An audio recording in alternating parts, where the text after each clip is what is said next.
صوفی بزرگ بری امام کے سائے تلے موجود یہ 3-4 ہزار گھروں کی بستی اب نہیں ہے۔ کیا ہوا، کیسے ہوا، کہانی کیا ہے؟ مواصلات کے وفاقی وزیر علیم خان بہت غصے میں پروشہ خان صاحبہ جو پیپلز پارٹی کی ہیں ان سے لڑ رہے تھے۔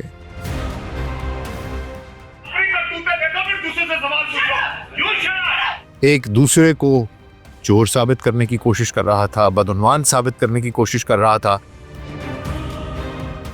اور پہلا دوسرے کو یہ کہہ رہا تھا کہ حضور میرا منہ مت کھلوائیے۔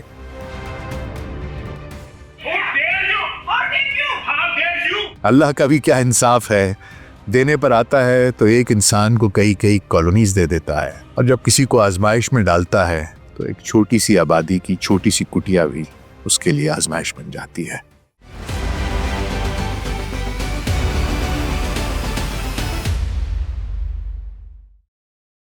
Global search podcast doctor Nasir Baig کے ساتھ آپ کی خدمت میں حاضر ہیں جی۔ السلام علیکم۔ حکمرانوں کے شہر میں غریبوں کی ایک چھوٹی سی بستی تھی۔ وہاں کے رہائشی حکمرانوں کی خدمت کیا کرتے تھے، ان کی گاڑیاں چلاتے، ان کے گھروں میں ملازمتیں کرتے، صفائیاں کرتے، دفتروں میں کام کرتے، ان کے باغیچوں میں پھول کھلاتے، ان کی سڑکوں گلیوں کو صاف رکھتے، ان کے بچوں کو کھلاتے، ان کے کھانے بناتے، ان کے گھروں میں کام کرتے، اور خاموشی سے رات کو جا کر اپنی ایک ٹوٹی پھوٹی چھت کے نیچے سو جایا کرتے تھے۔ سنا ہے کہ وہ کالونی نہیں رہی، ارباب اختیار سے برداشت نہیں ہوا۔ صوفی بزرگ بری امام کے سائے تلے موجود یہ 3-4 ہزار گھروں کی بستی اب نہیں ہے۔ کیا ہوا، کیسے ہوا، کہانی کیا ہے، آپ کو بتاتے ہیں۔ 10-15 منٹ کے لیے توجہ ذرا ادھر، اور اگر میرا کانٹینٹ اچھا لگ رہا ہو تو ویڈیو کو لائک بھی کر دیجیے گا اور چینل کو سبسکرائب بھی کر دیجیے گا۔ تو آئیے آغاز کرتے ہیں۔ کل ایک ویڈیو نظر سے گزری، مواصلات کے وفاقی وزیر علیم خان بہت غصے میں پروشہ خان صاحبہ جو پیپلز پارٹی کی ہیں ان سے لڑ رہے تھے، بد کلامی ہو رہی تھی، منہ سے تھوکے نکل رہی تھیں، ایک دوسرے پر الزامات دھرے جا رہے تھے۔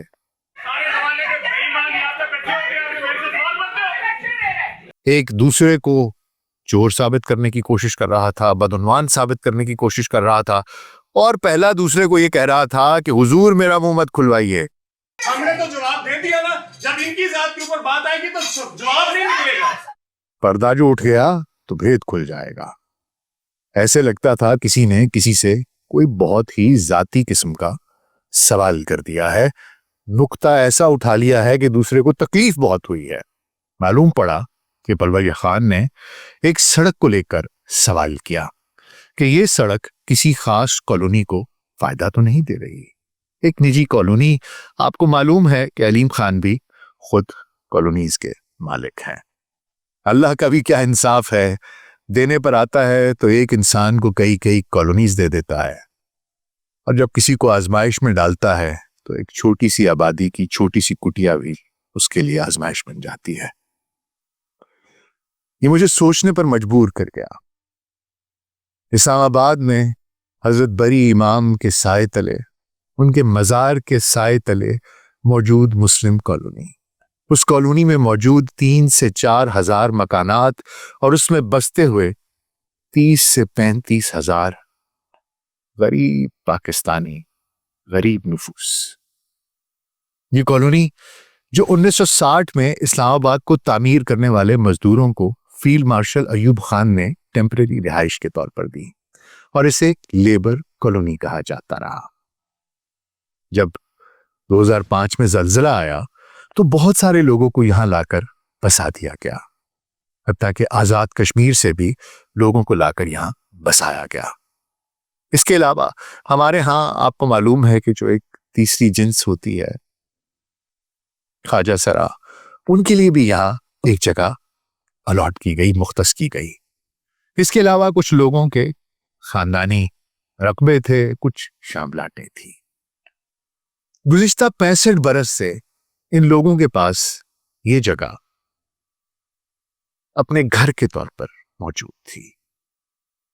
2005 کے بعد حکومت وقت نے ان کو یہ آفر کی کہ جو زلزلہ متاثرین تھے وہ یہاں پر ان کو لا کر آباد کر سکیں، لیکن حال ہی میں کیپٹل ڈیولپمنٹ اتھارٹی نے ایک گرینڈ اینٹی ایکروچمنٹ آپریشن کیا اور یہاں موجود تمام تعمیرات کو منہدم کر دیا۔ یہ وہی لوگ ہیں جو پی ایم ہاؤس کی، اس شہر اقتدار کی، اس ملک کی ایلیٹ کی گاڑیاں چلاتے ہیں، ان کے گھروں کو صاف رکھتے ہیں، ان کے دفتر چلاتے ہیں، ان کے لیے کھانے بناتے ہیں۔ شہر اقتدار کا پورا نظام یہ لوگ چلاتے ہیں، لیکن ان کے پاس سر چھپانے کے لیے اب کوئی جگہ باقی نہیں رہی۔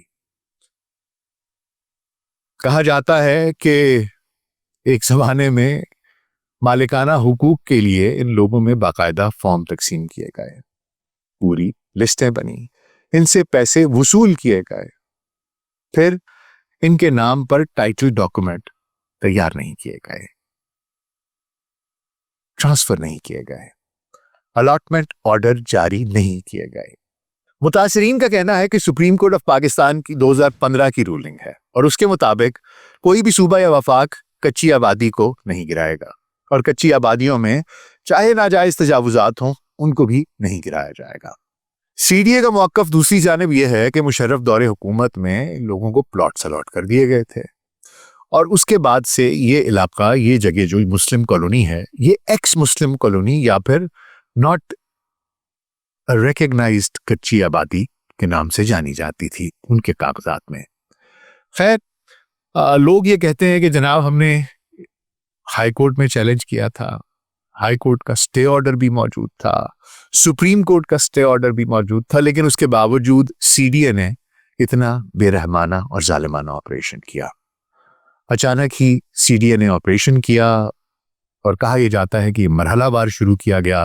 پہلا مرحلہ جو ہے وہ سید پور ولیج میں شروع کیا گیا تھا، جبکہ دوسرے مرحلے میں یہ مسلم کالونی میں ایک بڑے پیمانے پر آپریشن کیا گیا۔ اب تک 3 سے 4 ہزار مکانات ان کو زمین بوس کر دیا گیا ہے، مسمار کر دیا گیا ہے۔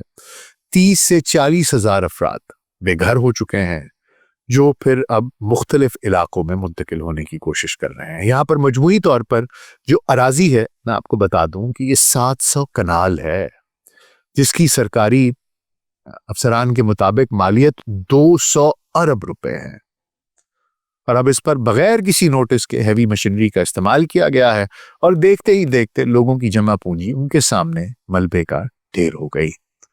اس پر 9 دسمبر کو متاثرین کی جانب سے اسلام آباد ہائی کورٹ میں ایک پٹیشن فائل کی گئی، اور اس پر ٹی ڈی اے کو میکنزم بنانے اور یہ آپریشن روکنے کے احکامات جاری کیے گئے تھے، اور اس پر رپورٹ طلب کی گئی تھی کہ جناب 16 دسمبر کو آپ رپورٹ دیجیے گا۔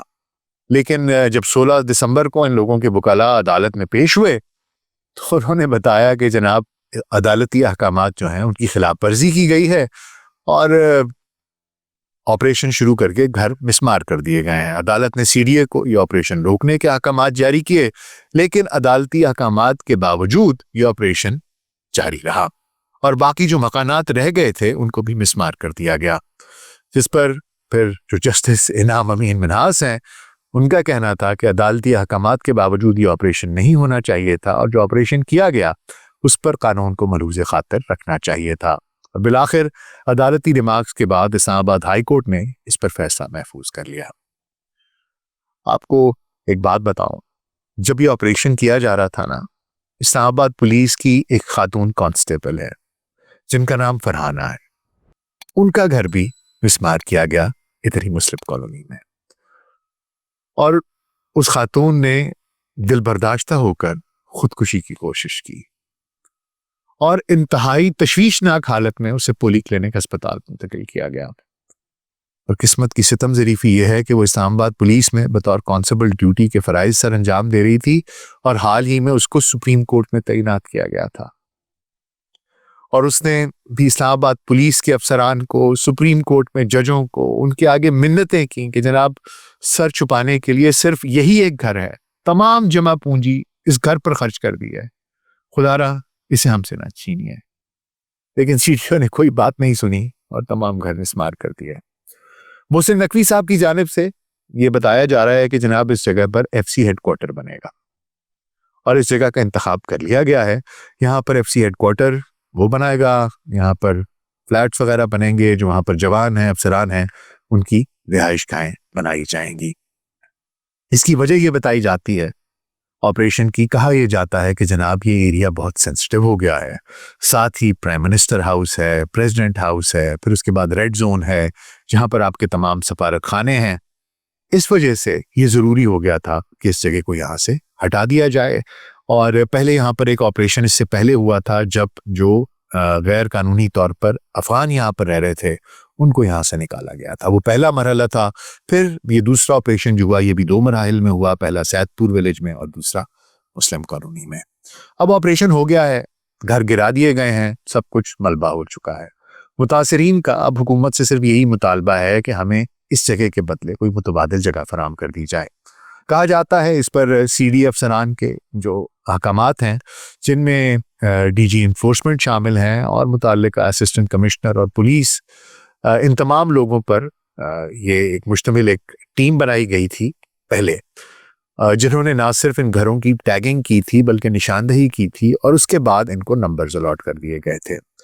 اور سی ڈی اے اراکین کے مطابق ان کو متعدد مرتبہ وہ یہاں سے بے دخلی کے نوٹسز بھی جاری کیے گئے تھے، لیکن بے دخلی نہیں ہو سکی، کیونکہ ان لوگوں کا مطالبہ یہ تھا کہ جناب آپ ہمیں اگر یہاں سے جانے کے لیے کہہ رہے ہیں تو ہم بالکل جانے کے لیے تیار ہیں، لیکن ہمیں کوئی متبادل جگہ تو فراہم کر دیجئے کہ ہم کسی متبادل جگہ پر منتقل ہو سکیں۔ اور اس پر اس وقت کے افسران نے ان سے یہ کہا تھا کہ اس کے بدلے آپ کو ہم پلاٹس دیں گے، رہنے کے لیے جگہ دیں گے۔ اور پھر دیکھتے ہی دیکھتے یہاں پر ہیوی مشینری کا استعمال کر کے تمام گھروں کو ملبے کا ڈھیر بنا دیا گیا۔ اب لوگ یہاں سے کوئی ٹیکسلا جا رہا ہے، کوئی کہیں اور جا رہا ہے، کوئی گجر خان کو آگے پیچھے کے علاقوں میں، چھوٹے علاقوں میں، ارد گرد کے دیہاتوں میں ہجرت کر رہے ہیں۔ اور افسوس کی بات یہ ہے کہ جو متاثرین آواز اٹھا رہے ہیں، عدالتوں میں جا رہے ہیں، ان کے خلاف بھی ایف آئی آرز کاٹی جا رہی ہیں، ان کو ڈرایا دھمکایا جا رہا ہے، پکڑ دھکڑ کی جا رہی ہے۔ دیکھیے حضور، یہ کچی آبادی تھی یا نہیں، ریکگنائز تھی یا نہیں؟ یہاں پر بجلی کے کنیکشن بھی تھے، پی ٹی سی ایل کے اس کا انٹرنیٹ بھی تھا، موجود تھا، سڑکیں بھی تھیں، دیگر کمپنیوں کی بھی چیزیں تھیں، سرکاری انفراسٹرکچر موجود تھا۔ جو افسران اس کے ذمہ داران ہیں انہی کے کہنے پر یہ جگہ بنی، یہ جگہ آباد ہوئی۔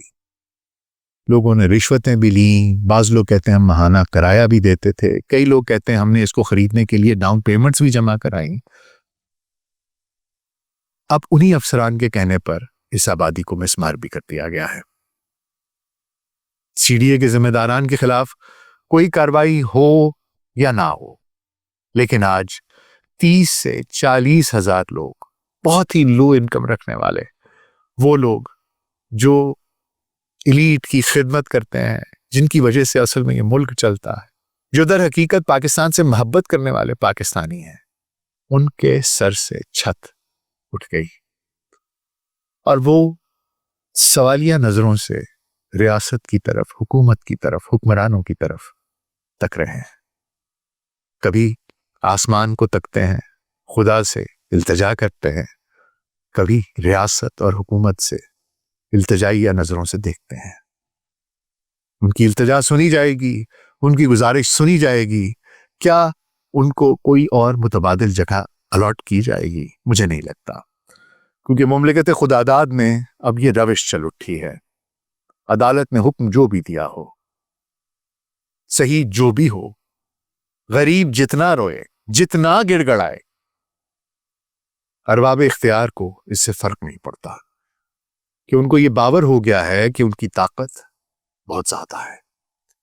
ان کو یہ محسوس ہو گیا ہے کہ وہ جس سے جب چاہیں، جو چاہیں کر سکتے ہیں، جس لہجے میں چاہیں گفتگو کر سکتے ہیں، جتنی چاہے تذلیل کر سکتے ہیں، جتنا چاہے ظلم کر سکتے ہیں، اور کوئی ان کو کچھ نہیں کہے گا. ان کی بادشاہت سدا کی ہے، لیکن در حقیقت سدا بادشاہت صرف اور صرف اللہ سبحانہ تعالیٰ کی ہے. میری اللہ سبحانہ تعالیٰ سے دعا ہے کہ ان لوگوں کی آزمائش میں کمی ہو، ان کے لیے آسانیاں ہوں. اور حکومت تو مجھے نہیں لگتا کہ ان کو کوئی گھر یا زمین کا کوئی ٹکڑا دے گی، لیکن میری اللہ سبحانہ تعالیٰ سے یہ دعا ضرور ہے کہ ان کے لیے آسانیاں پیدا کریں اور ان کے سروں پر چھت مہربانی سے عطا فرمائیں. بہت خیال رکھیے گا. شکریہ.